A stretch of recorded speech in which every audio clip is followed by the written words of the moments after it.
We're taking a unique look at the evolution of military style from the 1960s until the early 1990s. Matthew Nicol, a photo researcher in Paris, came across hundreds of photos that have been declassified by the U.S. Army, though little is known about their purpose.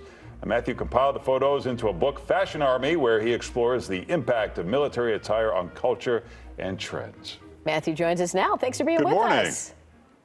Hi, good morning. Good morning. So you were, tell us how you stumbled upon these photos that have been declassified. Well, it's a long story. As I'm a visual researcher, so I spend a lot of my time searching for images. So I would say I was lucky to find them, but I didn't find them by chance. Actually, I was interested in food imagery because I collect food iconography, and I started searching on databases, on public domain databases, starting searching for these images, and I actually found the archive through the food, which I did a first book with that. That's called Better Food for a Fighting Man, which is a tiny book that comes from the same archive with. Oh, interesting. So in looking for food for the armed services, you stumbled on these photos. Exactly. And do we know what the purpose was?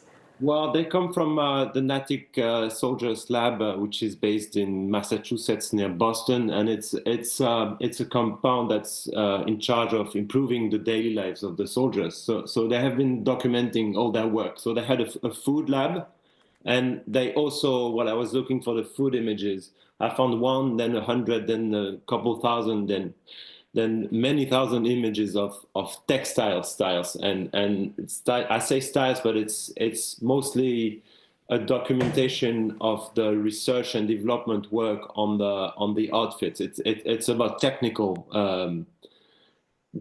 Okay, so outfits. let's take a look at some specific ones. The first one here, let's pop up and see which one we have. If we have the 1984 weather undergarments, or do we have the 1979 women's outerwear? I'm not sure. Can we pop up whatever we got going here?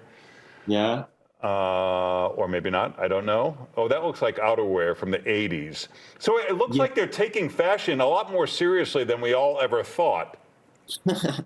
This is what's interesting when I found the images, because these images are around 40 years old and they seem very, very actual. You know, you can see brands today that do campaigns and using the same glances, the same styles, the same looks, and these images were not meant to circulate. So I'm happy to be able to circulate them today, and I see that the interest in these images today is big for many people. Let's look at this women's outerwear from 1979. This there it is right geez. there. So. Gosh, that doesn't look like anything that translated into modern day fashion, unless I'm missing something. Maybe in Paris with the women there. Maybe in Paris, yes. But there were so many images. There are 14,000 images, and I did a first edit of 2,500. And in my book, I present 350 images. I had many questions to ask to the U.S. Army, and they declined. They just told me that they didn't have the resources to answer my many questions. And so in my book, the edit is a visual edit, meaning that my book has no scientific value. It's just about looking, and I did select the most striking images, I mean visually, and especially I focused on the looks of the people, and this makes a very uncanny series of pictures, you know. Yeah, right. You know, I'm wondering, do the French archives have anything like this? You know, France Yes, known for do. fashion. Yes, they do. Oh, here's a They great do. one. Look at this picture.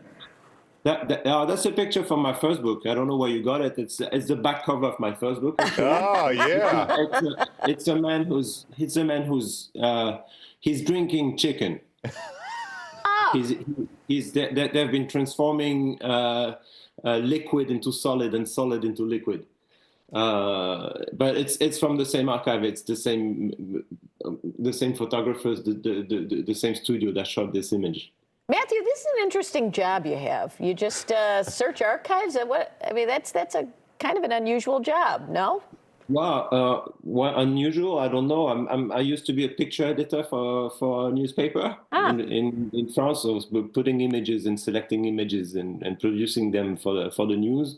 And but what I do now is more of a personal practice. You know, Yeah. Are you looking to learn something about the past, or are you looking to find something from the past to inspire us today? Yeah, I'm interested in images that have lost their utility and their value.